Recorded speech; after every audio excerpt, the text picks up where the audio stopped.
diskusi dalam pembentukan sebuah visi sekolah di SDN Pantellejo dalam keadaan kesehatan. Salawat serta salam senantiasa kita haturkan junjungan besar Nabi Muhammad SAW yang kita puji syafaatnya. Bapak dan Ibu, terima kasih atas kehadiran panjenengan sudah meluangkan waktu dalam rangka diskusi. Assalamualaikum warahmatullahi wabarakatuh. Yang terhormat Kepala SDN Pantellejo dan Sukamyanti SPDD, yang kami hormati pengajar praktik Ibu Wiwi Marjani, yang kami hormati Bapak Ibu semuanya. Puji syukur kehadirat Allah Subhanahu wa Ta'ala yang mana pada pagi hari ini atau siang hari ini kita diberikan kesehatan sehingga kita bisa di sini dalam acara diskusi visi dan prakarsa perubahan sekolah. Salawat serta salam semoga tercurah kepada junjungan kita Nabi Muhammad SAW. Bapak Ibu, langsung saja. Saya di sini diberikan tugas untuk memimpin diskusi pembuatan visi dan prakarsa perubahan. Sebelum kita diskusi tentang visi, ini nanti kita akan saya akan memaparkan tentang pemahaman Merdeka Belajar terlebih dahulu, kemudian profil belajar Pancasila, baru kita nanti akan diskusi tentang visi.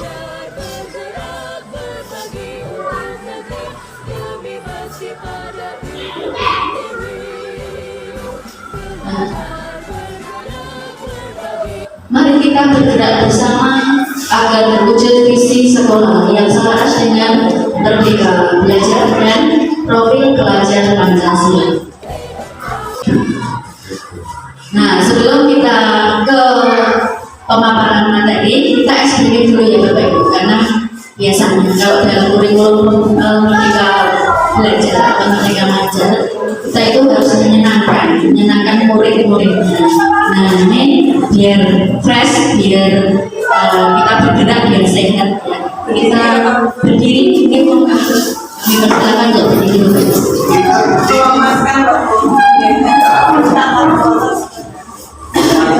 Mas ya kaku. Jangan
Gimana Bapak Ibu udah gerak ya, udah fresh?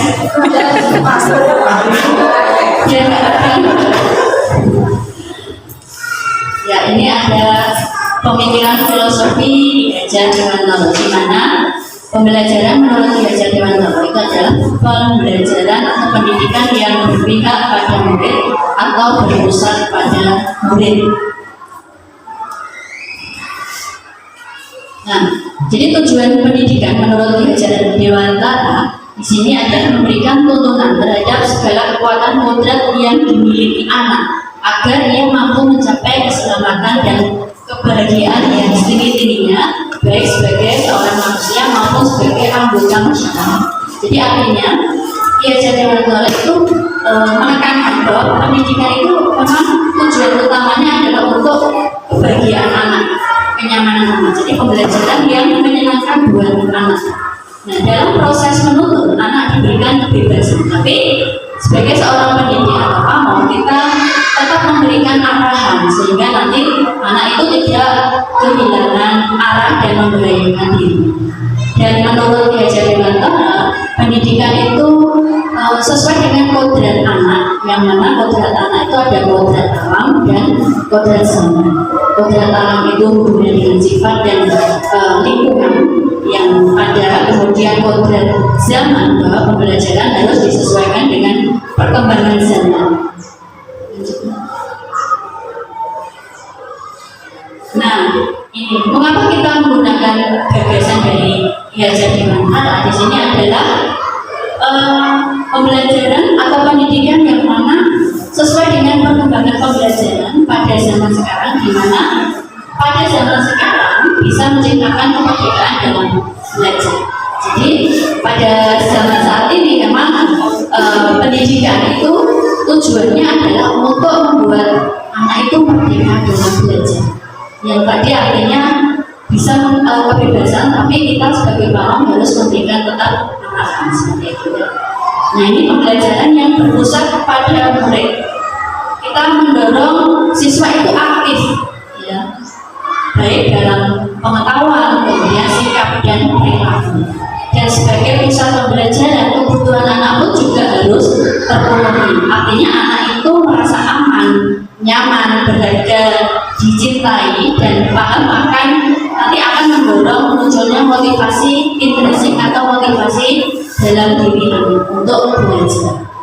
Kalau anak itu tidak nyaman dalam belajar, dia tidak tidak bisa untuk mengikuti pembelajaran yang membuat dia itu cerdas atau pintar seperti itu. Jadi untuk cerdas atau pintar, anak membutuhkan kenyamanan kuat dalam belajar. Anak senang belajar. Nah, ini adalah salah satu dokumentasi bahwa anak bisa aktif dan bernalar kritis melalui pembelajaran di lingkungan luar sekolah.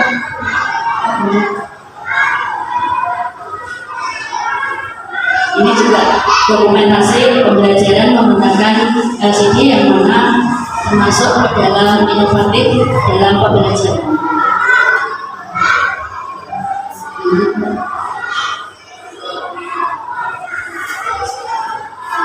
Nah, itu tentang merdeka belajar.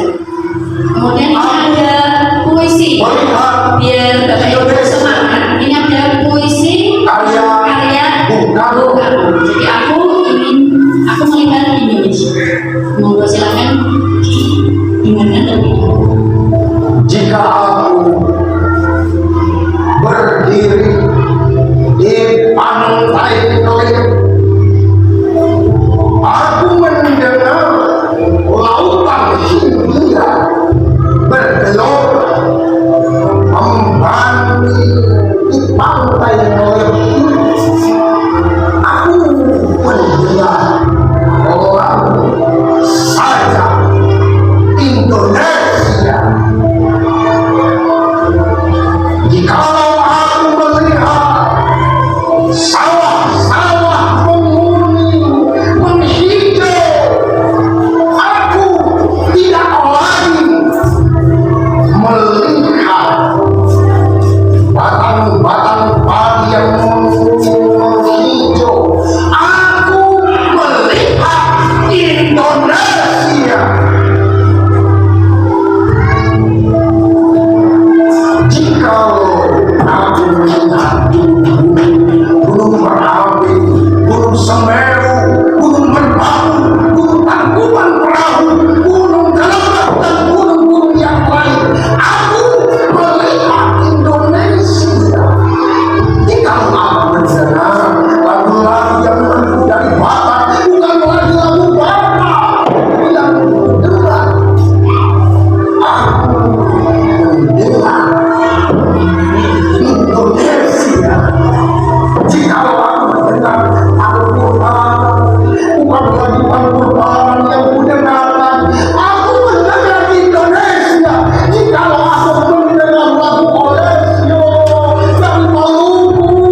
jikalau aku mendengar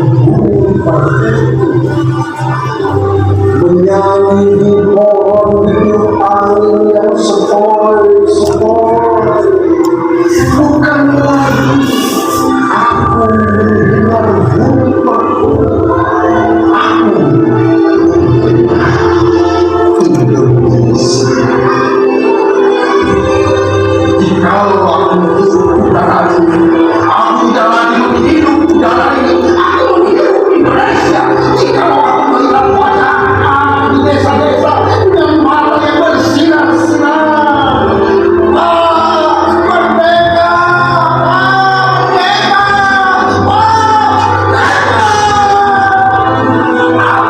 Aku bukan lagi melihat mata manusia, aku melihat Indonesia.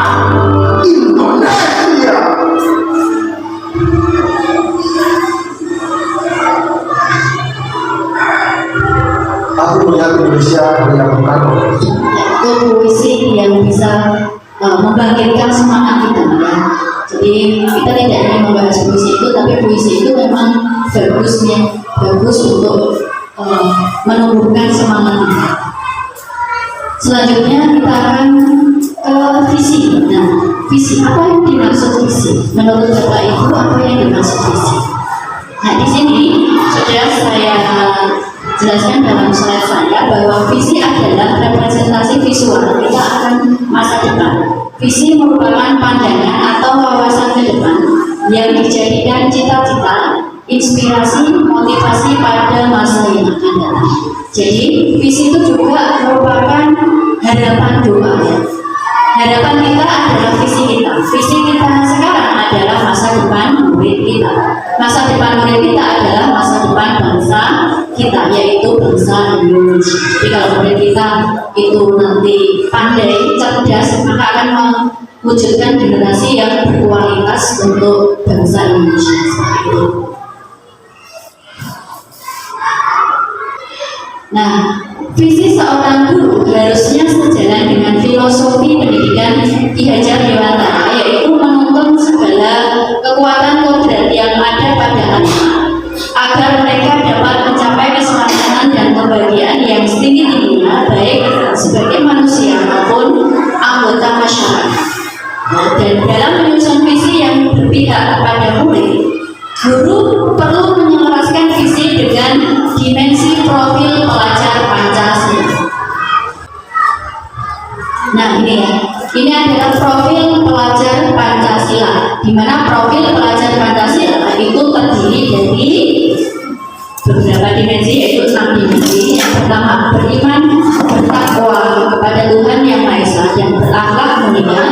Yang kedua, mandiri, kemudian bernalar kritis, kreatif, gotong royong, dan berkebinekaan global.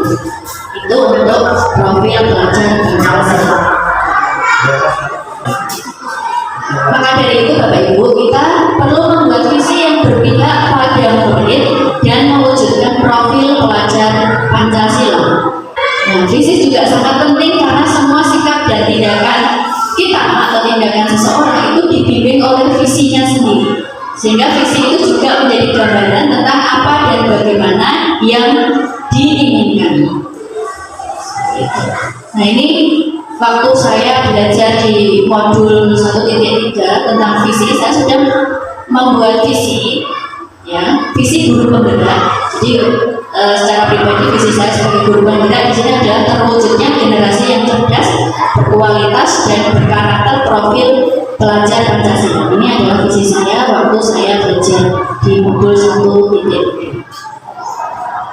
Nah, Bapak Ibu, kita akan diskusi untuk merumuskan visi kita, yang mana visi kita nanti harus selaras dengan Merdeka Belajar atau filosofi Ki Hajar Dewantara, dan juga harus ada profil pelajar Pancasila. Jadi di mana di dalam sebuah visi itu ada yang berpihak pada murid. Jadi ini adalah berpusat pada murid dan selaras dengan profil pelajar Pancasila. Nah, Bapak Ibu, kita akan mulai diskusi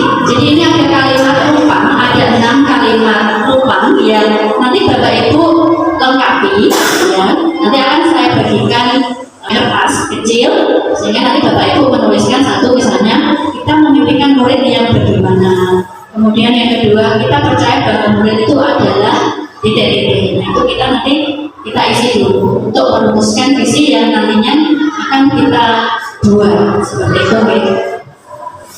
Langsung saya bagikan.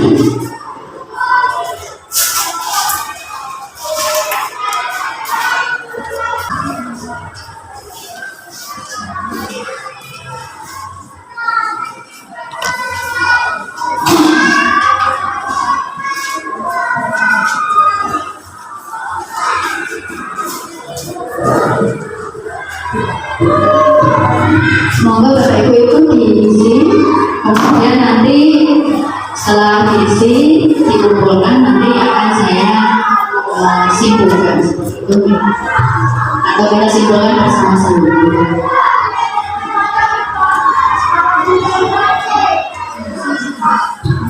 Bisa langsung poin 1, 2, 3, 4, 5, 6. Maksudnya soalnya nggak usah ditulis. Langsung misalnya kita memimpikan murid yang bagaimana.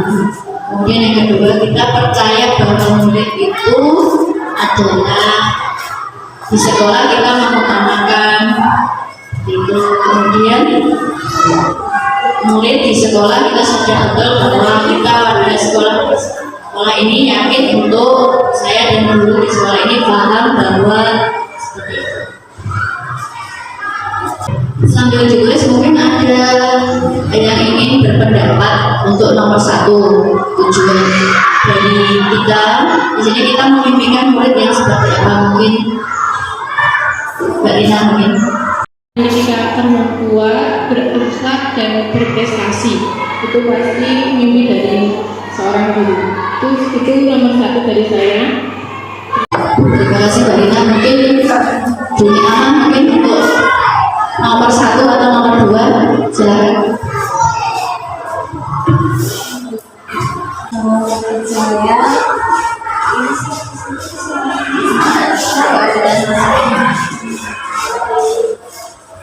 Kita memiliki murid-murid sebagai guru ya, mestinya ingin mempunyai murid-murid yang soleh dan solehah, sopan dan santun baik di rumah maupun di sekolah, berpikir kritis, semangat dalam belajar, senang dengan tantangan dan perubahan yang selalu berinovasi. Yang kedua, kita percaya bahwa murid adalah anak-anak yang mempunyai karakteristik atau keunikan atau keistimewaan, bakat yang perlu digali agar tumbuh dan berkembang. Terus selanjutnya di sekolah kita mengutamakan pendidikan yang berkarakter. Berikutnya murid di sekolah kita sadar betul bahwa semua murid di sekolah itu harus mendapatkan pendidikan yang layak, mendapatkan ilmu dan budi pekerti. Berikutnya, kita warga di sekolah ini yakin untuk dapat membimbing dan menuntun untuk mencapai apa yang dicita-citakan murid. Yang terakhir, kita dari warga di sekolah ini paham bahwa setiap anak itu memiliki bakat dan kemampuan antara satu sama lain yang berbeda-beda, yang unik ya, dengan yang saling melengkapi. Seperti itu dari saya. Terima kasih. Ya, terima kasih Bu Niama. Mungkin dari Bapak Pak Saiful atau Pak Arif, Pak Bernayo. Terima kasih menanggapi impian murid yang seperti apa. Jadi tenaga pendidik tentunya kita secara umum pasti mempunyai cita-cita ataupun harapan yang hampir sama. Artinya tujuan pokok kita mencerdaskan atau menjadikan anak itu menjadi anak yang berkualitas dalam arti dari segi pedagogik dan karakter, kemudian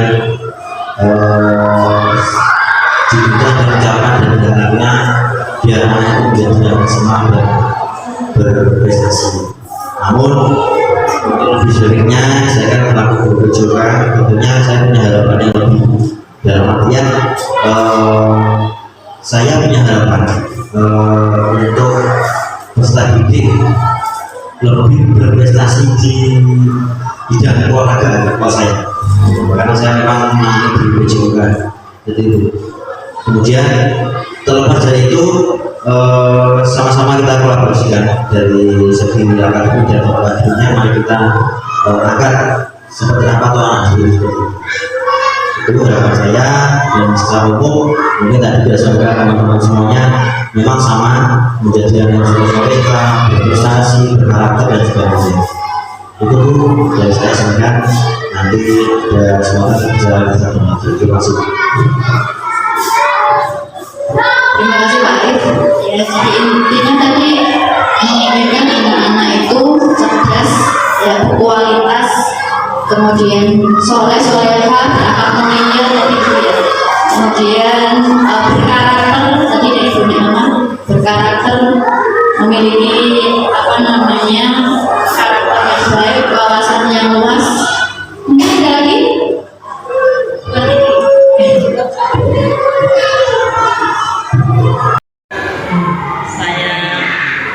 Memiliki impian murid yang cerdas intelektualnya.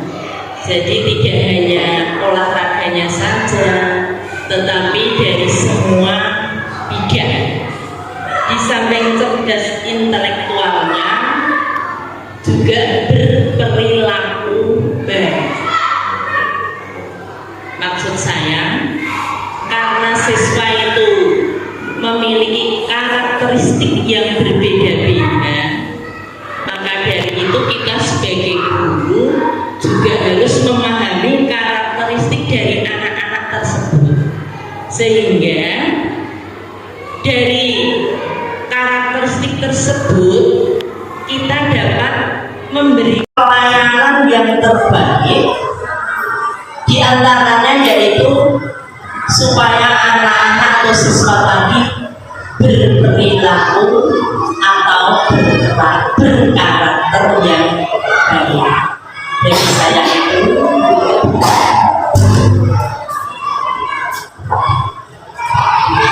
Ya, terima kasih Bu Arif. Ya, selanjutnya. Nah, ini kalau dari saya ya,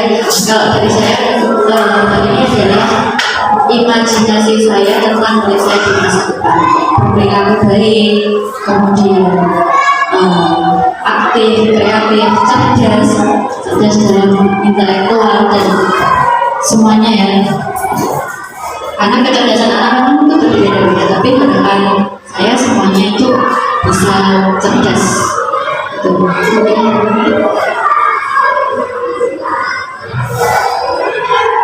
Nah, juga dari saya juga ini murid saya di masa depan, saya pengennya murid saya itu sukses gitu. Setelah lulus dari sini, mungkin karena dari cerdas itu, kemudian kan masih ada jenjang berikutnya ya, sedang bekerja jenjang berikutnya, saya berharap murid saya itu sukses di masa depan. Nah, saya juga memimpikan murid yang ceria, bahagia, punya dedikasi yang baik, tanggung jawab, dan memiliki budi pekerti yang baik. Karena budi pekerti yang baik ini yang sulit sekali ya, budi pekerti yang baik itu sulit sekali. Tapi di anak-anak di sini, insya Allah banyak yang memiliki budi pekerti yang baik di sini. Terus imajinasi saya tentang murid saya di masa depannya, dia hormat pada orang tua, kemudian dia juga berprestasi, dia juga berakhlak mulia, saling tolong menolong seperti itu. Kemudian sekolah saya mengutamakan apa? Mengutamakan pembentukan karakter dan menanamkan nilai-nilai yang baik dan positif. Itu dari saya. Kemudian selanjutnya sekolah saya juga percaya bahwa murid itu punya keunikan masing-masing dan sesuai kodratnya masing-masing. Dan sekolah saya juga percaya bahwa murid itu memiliki potensi dan bakatnya masing-masing. Jadi kalau anak itu, semuanya anak itu cerdas ya, semuanya anak itu cerdas. Cuma dia itu cerdas di bidang apa itu harus kita gali minat dan bakatnya gitu. Jadi ada anak yang cerdas di matematika saja, tapi dia kurang di misalnya sosialnya seperti itu. Ada yang seperti itu. Ada anak yang sosialnya itu bagus, tapi dia kurang di matematika seperti itu. Itu. Jadi anak itu punya bakat dan posisi masing-masing. Itu menurut saya. Lanjut.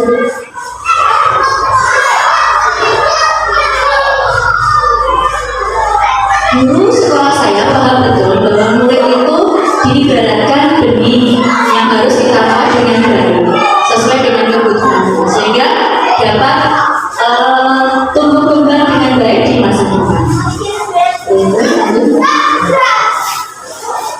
Nah, ini mari kita rumuskan visi yang sudah disusun Bapak Ibu tadi melalui 6 kalimat umpan tadi. Boleh diminta ya yang hasil tadi ya.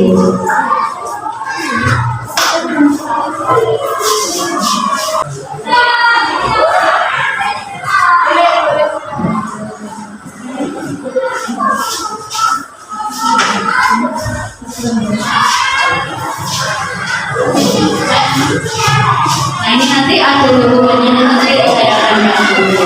Jadi ini banyak sekali yang memimpikan murid yang kreatif, inovatif, kemudian cerdas intelektualnya dan berperilaku baik, berakhlak mulia, kreatif, terus kreatif, inovatif, mandiri dan bertakwa pada Tuhan Yang Maha Esa. Nah ini ada yang memimpikan anak itu kreatif, punya karakter baik dan berwawasan luas, kemudian soleh dan solehah, sopan santun yang baik di rumah maupun di sekolah. Ini juga memimpikan murid yang mempunyai budi pekerti baik, sopan santun, kemudian beragama serta berwawasan nusantara. Kemudian saya tambahkan sedikit ya tentang lingkungan. Jadi saya juga memimpikan anak-anak itu cinta dengan lingkungannya sehingga di sekolah kita kan sekolah adil ya kan ya, sekolah yang cinta dengan kebersihan. Ini ada slogan kita yaitu berhias.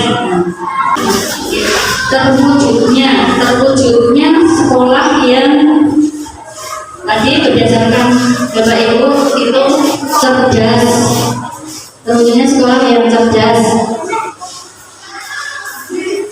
Terus ada yang ini kreatif, inovatif,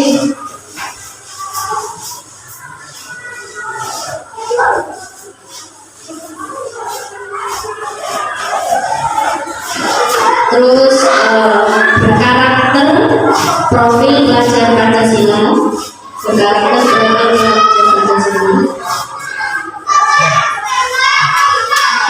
Pancasila, profil pelajar Pancasila, dan berwawasan lingkungan. Nah, ini kalau boleh saya rumuskan seperti itu untuk yang kesimpulan dari Bapak Ibu ini. Ini ya, ini untuk rumusan visinya. Kemudian kalau kita sandingkan dengan visi sekolah kita. Nah, ini visi sekolah kita. Terwujudnya sekolah cerdas, aktif, kreatif, kompetitif, berkarakter, berbudaya, dan berwawasan lingkungan hidup. Nah, kira-kira Bapak Ibu, menurut Bapak Ibu, visi ini sudah selaras dengan mimpi-mimpi Bapak Ibu atau tidak? Atau harapan-harapan yang tadi ditulis Bapak Ibu atau tidak? Ada yang ingin berpendapat mungkin? Sudah selaras. Selaras, Bapak? Sudah. Bunda sudah selaras? Sudah. Sudah ya? Sudah kelar ya? Terwujudnya sekolah yang cerdas, aktif, kreatif, kompetitif,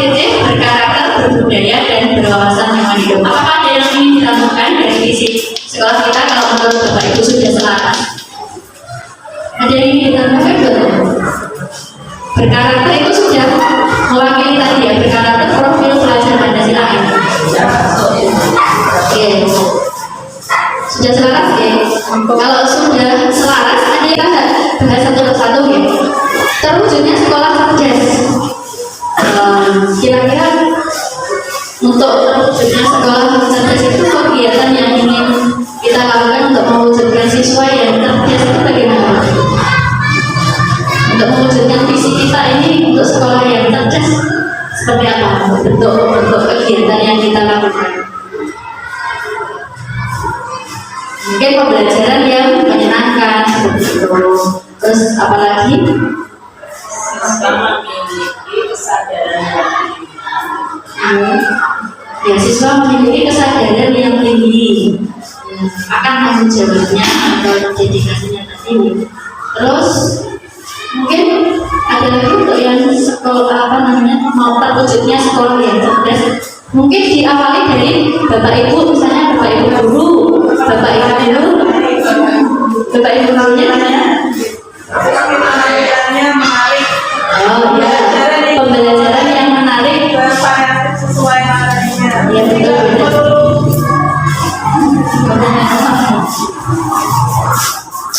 Untuk mewujudkan sekolah yang cerdas dimulai dari Bapak Ibu guru.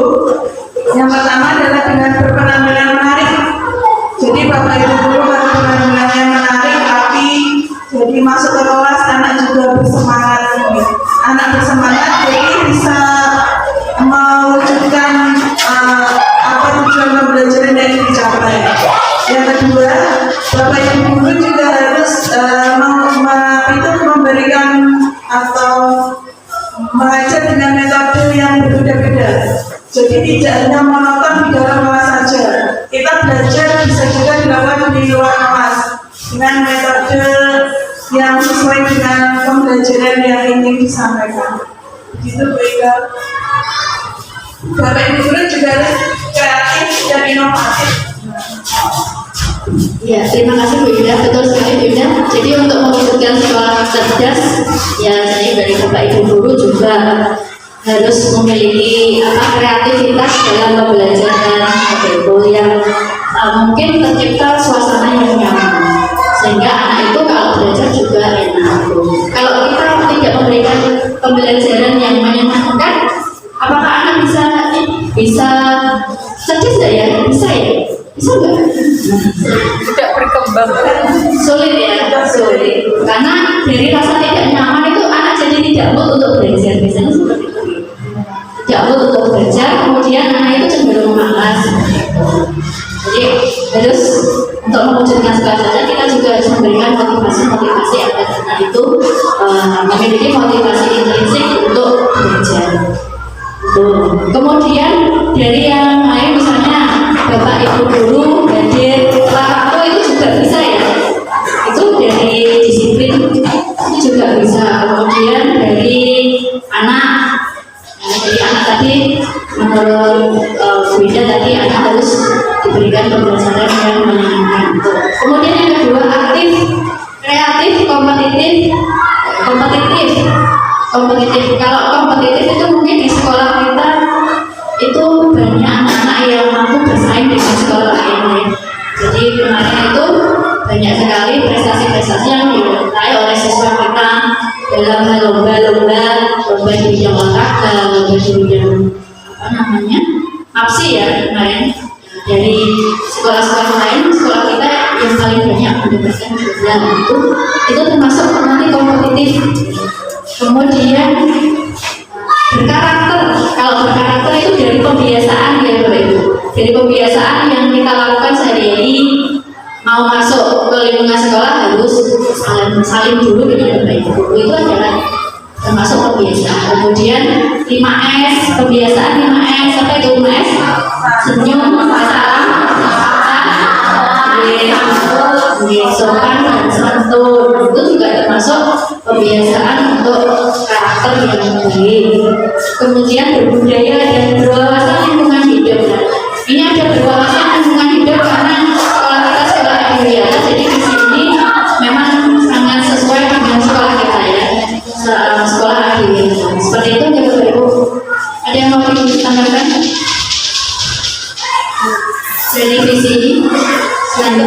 Burina. Ya, Burina. Jadi Bapak Ibu, ini pendapat saya di kita sekali lagi. Sama halnya kita sebagai orang tua, kalau kita ingin memimpikan anak-anak kita pasti yang baik-baik. Paling tidak kita juga harus memperbaiki diri terlebih dahulu. Ya, jadi seorang guru itu adalah teladan bagi anak didiknya, bagi muridnya. Jadi ya kita kalau ingin anaknya, siswanya berkarakter, cerdas, kreatif, dari segi gurunya juga harus seperti guru, urutan dari guru terlebih dahulu. Jadi kalau kita mau memiliki seperti itu, kita juga harus mengubah diri terlebih dahulu, menjadi teladan bagi anak didik kita. Itu saja. Terima kasih. Terima kasih Burina, memang betul sekali ya. Jadi kita untuk mewujudkan visi ini harus mulai dari diri dulu. Kalau dari guru pengajar itu ada mulai dari diri. Jadi mulai dari diri. Diri kita juga harus seperti itu untuk mewujudkan itu. Untuk mewujudkan anak menjadi kreatif berarti kita juga harus kreatif. Ya. Kalau pengen anaknya cerdas berarti kita juga cerdas ya. Seperti itu. Kemudian kalau punya anak yang karakter ya kita harus memiliki karakter yang baik. Jadi kita mau guru adalah sebagai panutan atau contoh bagi anak-anak seperti itu.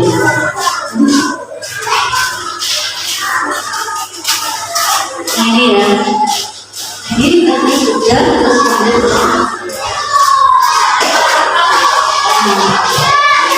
ini sudah tadi. Nah, inisiatif perubahan yang dapat dilakukan bersama untuk mencapai visi sekolah kita. Nah, guru hadir tepat waktu, ramah kepada anak, mengajar dengan menyenangkan.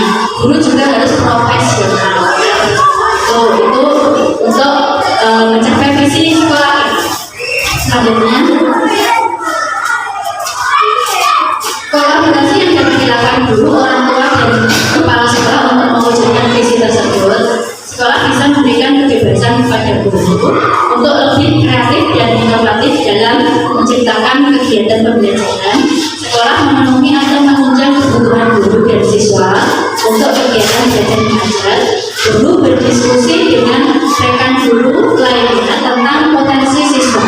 Jadi kita sudah terbiasa ya berdiskusi tentang potensi siswa. Oh, anak ini seperti ini loh guru. Jadi harusnya seperti ini. Kita sudah biasa seperti itu di kantor biasanya ya. Terus kepala sekolah juga mengkomunikasikan tentang kegiatan program dan perkembangan anak kepada orang tua. Nanti bisa menceritakan jadi apa yang menarik yang panjenengan dapatkan setelah proses pendampingan hari ini, mereka? Dari proses pendampingan hari ini yang paling menarik buat saya itu ketika memimpin sebuah diskusi, sehingga dalam sebuah diskusi itu banyak pendapat yang berbeda-beda, yang mana pendapat berbeda-beda itu kita jadikan satu, kemudian kita simpulkan, kita rumuskan, itu yang paling menarik buat saya. Rasa menantang. Oh iya. Terus di situ apa yang sudah baik? Apa yang sudah baik di dalam pendampingan hari ini? Yang sudah baik dalam pendampingan hari ini ketika tadi apa yang sudah baik dan perlu diperbaiki dalam pendampingan individu kedua ini? menurut saya untuk pendampingan individu itu yang sudah baik, Bu Wiwi itu memberikan ilmu-ilmu dari pendampingan pertama itu tentang coaching, kemudian pendampingan kedua juga memberikan ilmu kepada saya untuk menjadi pemimpin dalam sebuah diskusi, kemudian untuk menjalankan komunitas praktisi itu sudah baik. Mungkin ada yang kurang baik dalam pendampingan hari ini? Sudah, menurut saya sudah baik.